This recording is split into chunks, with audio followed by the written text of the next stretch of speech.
Hello, j'espère que vous allez bien. Petite vidéo pour vous montrer comment j'ai dessiné Vegeta, Magine Vegeta. Je l'ai fait sur une grande toile et elle a été faite en live. Donc là, je vous montre toutes les étapes. Excusez-moi par avance, en fait, je ne montre quasiment que la moitié puisque j'ai endommagé les autres rushs que j'avais téléchargés. Donc je ne les ai plus. Donc en fait, vous n'avez que tout le visage, ce qui est le plus important, et une partie du buste, mais vous n'avez pas les bras. Donc après, c'est pas très très grave en soi, vous avez juste à suivre en fait votre line, mais vous allez, dans la vidéo, vous avez vraiment l'essentiel quoi. Mais donc voilà, vous faites votre croquis, comme toujours, le croquis, je vous conseille d'utiliser un crayon aquarellable. C'est beaucoup plus simple, et comme ça, quand vous allez peindre dessus, ça va s'estomper, c'est pas comme le crayon à papier. Le crayon à papier, une fois qu'il est sur votre toile, vous allez avoir du mal à l'enlever, tandis que là, il vous suffit de mettre de l'eau et ça l'estompe. Donc ça, c'est vraiment un indispensable pour moi maintenant. Donc je fais tout mon croquis comme ça au crayon aquarellable. Vous pouvez gommer un petit peu, ça fait toujours des traces, mais vous pouvez, il y a moyen de moyenner, hein. Et ensuite, une fois que votre croquis vous plaît, à ce moment-là seulement vous commencez votre colo. Donc là c'est pareil, la toile n'est pas totalement droite par rapport à la caméra vu que je le fais en live, etc. etc. Mais il est potable à la fin, il est correct quoi. Donc voilà. Après tout l'univers Dragon Ball, je trouve que c'est simple à faire mais compliqué à la fois parce que quand on analyse bien, les personnages se ressemblent quand même beaucoup, et faire un regard de Vegeta comparé à un autre, moi c'est vrai que j'ai un peu de mal à ça. Donc là j'ai pas eu trop de mal, ma foi, tant mieux, hein. Mais voilà, du coup c'est peut-être pas forcément facile, mais en tout cas je trouve que c'est plutôt réussi. Donc là c'est une commande que l'on m'a faite, et on m'a donné une image, on voulait que je refasse cette image, donc je l'ai refaite. Elle est un petit peu modifiée, il est moins méchant dans ma version, il n'y a pas de sang, etc. etc. Donc après, c'est vous qui voyez quoi. Mais sinon, ça reste un Vegeta. Voilà, Vegeta badass. C'est pas mon personnage favori, mais j'ai kiffé le faire. Donc n'hésitez pas quand vous faites des toiles comme ça de prendre du recul, d'arrêter, de le faire le lendemain, etc. etc. C'est beaucoup plus simple pour voir les défauts, vraiment. Vous dessinez, vous reculez, vous regardez la symétrie, les oreilles, etc. Parce que moi, les oreilles, j'ai dû les modifier à la fin quand je faisais la peinture. J'en avais une qui était plus grosse et plus haute que l'autre. C'était pas flagrant de ouf, mais ça se voyait quand même. Donc j'ai rectifié à la fin. Mais voilà, ça vous permet de vraiment prendre du recul et de voir vos défauts si vous le faites vraiment petit à petit.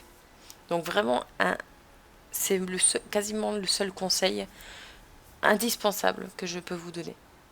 Ensuite, on passe à la peinture, hein. Et vous allez voir que les coups de crayon ne sont pas du tout un problème. Alors pendant cette toile, vous allez pouvoir voir, nous avions à ce moment-là, nous venions d'adopter notre petit chien. Donc vous allez pouvoir le voir. Je vous ai laissé les rushs parce qu'il est vraiment trop mignon. Et au moins j'avais une petite trace sur le net, même pour plus tard, de Baby Koda. Donc Koda, on l'a appelé Koda, on a un chien. C'est un chien malinois croisé, chien-loup, chien ancienne espèce, enfin je sais pas trop, voilà, c'est un croisé. Et on l'avait adopté genre une journée avant ou quelque chose comme ça. Et donc du coup je l'avais présenté à ma communauté de Twitch. Et tout le monde était en train de craquer, y compris nous, hein, bien sûr. Donc voilà, vous allez pouvoir le voir un petit peu durant la vidéo, je le montre plusieurs fois. Donc là, en fait, vous avez juste à faire tous vos aplats. Et après, c'est seulement quand vous allez mettre votre Posca pour faire les contours vraiment style manga que ça va prendre forme. Bien entendu, ce genre de création, vous pouvez l'appliquer à tout ce qui est coloriage ou autre, hein. C'est pas typique d'une toile, hein. Vous pouvez vraiment utiliser ce style graphique pour tout type de loisir en fait.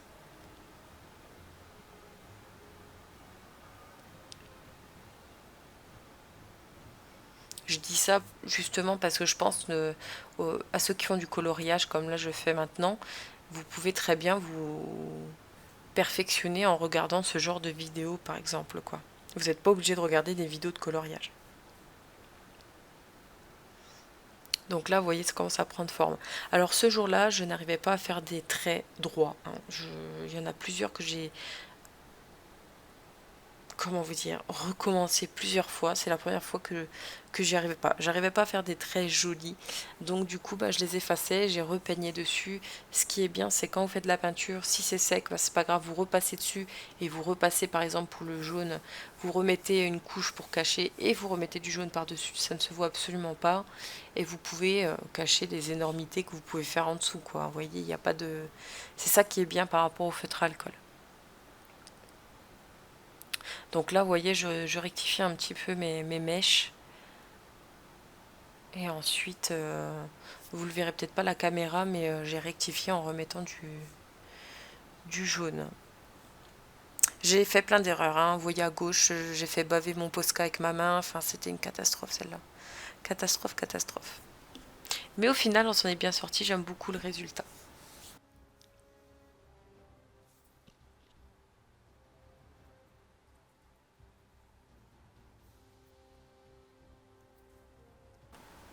Alors la forte lumière que vous avez vue, c'était pour voir s'il y avait des zones couleur peau qui n'est- qui n'étaient pas coloriées en fait. Vu que je faisais ça un peu de nuit, et ben des fois c'était pas si simple.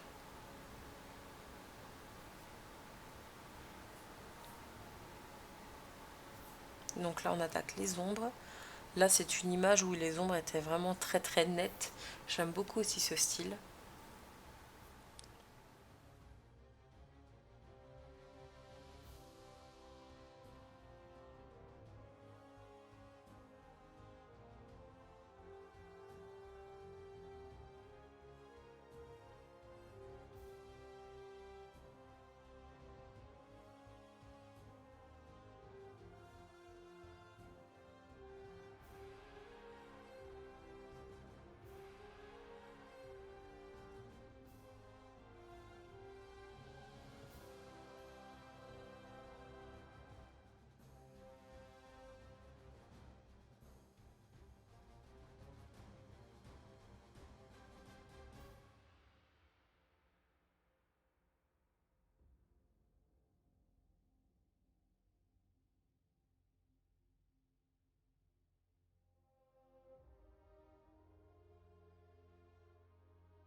Donc là j'ai fait le buste en bleu.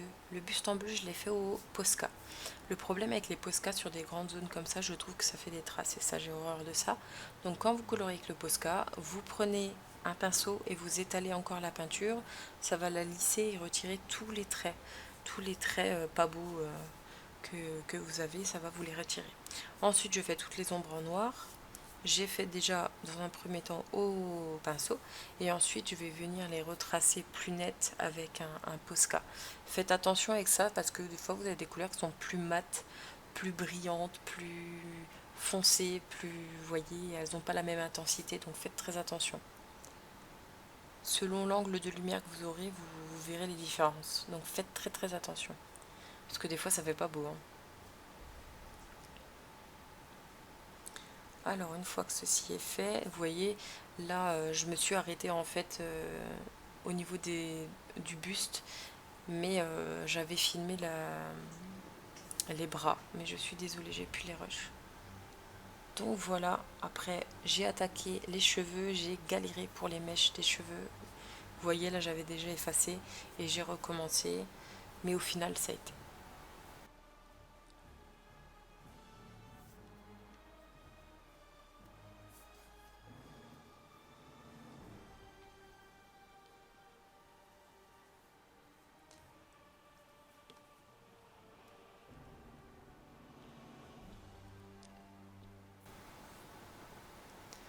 Donc là on va arriver à la fin de la vidéo, j'ai continué tout ça sur les mèches, le reste des mèches, j'ai rajouté encore des un peu plus foncés juste au-dessus du orange et ensuite j'ai fait des traits noirs, j'ai repassé tous mes contours en noir, puis j'ai fait aussi les bras et ensuite bah, elle était terminée, hein. Plus que le fond bien sûr, le fond rien de foufou, hein, des éclairs jaunes et bleus avec un fond très bleu, voilà, il n'y avait vraiment rien de compliqué. Et en tout cas, j'espère quand même que ça vous a plu, même si j'ai pas tous les rushs, je suis désolée.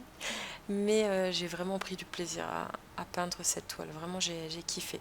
Donc là, je vous la montre entièrement. Je n'ai qu'une petite photo comme ça. Je suis désolée encore une fois. Mais voilà, j'espère que ça vous a plu. N'hésitez pas à vous abonner, liker la vidéo et à très vite. Ciao!